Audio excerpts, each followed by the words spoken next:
I'm here today with Ronna Sarvas Weltman, the author of Ancient Modern, and Ronna is going to show us how to make this fabulously textured pendant. It's beautiful. Great project, Ronna. Oh, thank you. You're welcome. So show us how to get started. Okay, well, I start with, in this particular project, a round ball of polymer clay that I've rolled into a ball. And of course, you've kneaded and conditioned it and gotten I've conditioned it so that it's nice and easy to work with. And I'm also squishing it out a little bit to get it started for me. And I'm going to mold it on this light bulb. So I've just taken my ball and I'm pushing it into a circle. And I love the way that you added some scraps there at the bottom of the light bulb. Yeah, they're not the prettiest things, but they make it stay put. Yep. That's the way artists work. And so you can see I'm just pushing out, making this into a circle. And when I feel good that this is a pretty good looking circle, because I actually aim for a kind of organic look, then I want to texture it. I take this simple little paperwork filing rubber finger and texture. And of course, you can use lots of other ideas for making texture. A piece of silk, you could make your own texture plates using the molding compound. You could use a brass brush. I have a zillion different textures I use depending on my mood, what I'm feeling like.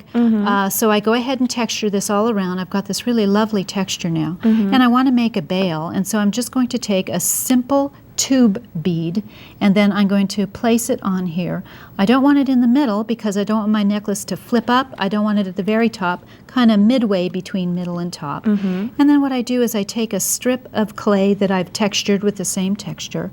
I lay it over the tube bead. I take my tissue blade and just get rid of the extra clay. Cut it off there. And then I use, once again, the texture just to blend it in. And I just keep pressing till it's perfectly blended. And I also kind of tap it a little at each end so that clay captures the tube bead. And then once this piece is finished, you'll bake finished, I'm going to bake it or cure it in the oven according to the directions of the manufacturer. I'm going to make another one, do the same type thing, where I take a smaller ball of clay, cure them in the oven. When that's done, what I get are these baked pieces, like this.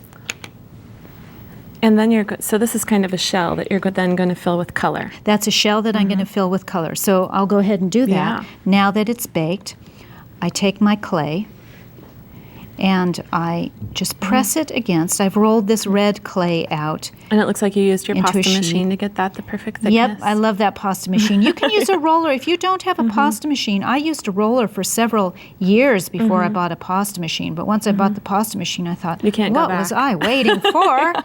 So I'm kind of just taking the extra off the sides. I'm going to smooth it down with my fingers.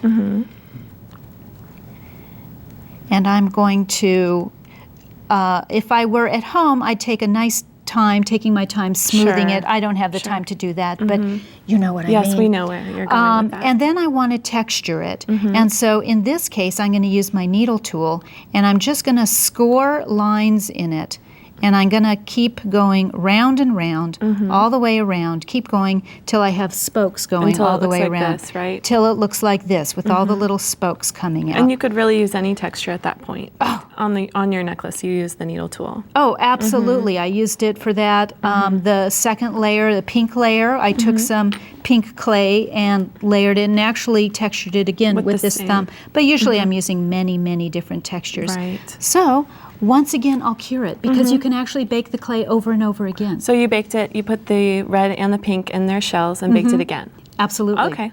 And so once they're baked, texturing really needs a contrasting color or medium really bring it out. To bring it out, make it pop. And so one of my favorites is shoe polish, actually, because it gives a little bit of a luster, a little bit of a sheen. It's permanent. I put it on and then I buff it out, and it doesn't get on clothes or anything. And I add it. That is and so look how those neat. Spokes just absolutely really brings it pop out. I would go all the way around, buff it with a cloth. Here, I'll shoot up that pink a little bit for you. And it just absolutely makes it come out. Makes it beautiful. It is. And so I would have those all colored up with my black shoe polish. So how do you make this centerpiece then?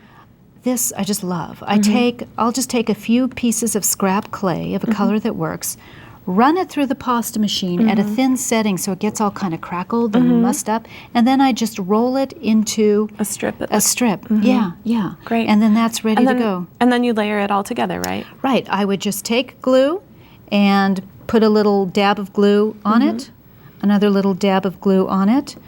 For this, what I'll do is take a little color, roll it into a ball, Put it in the center there. put it in the center.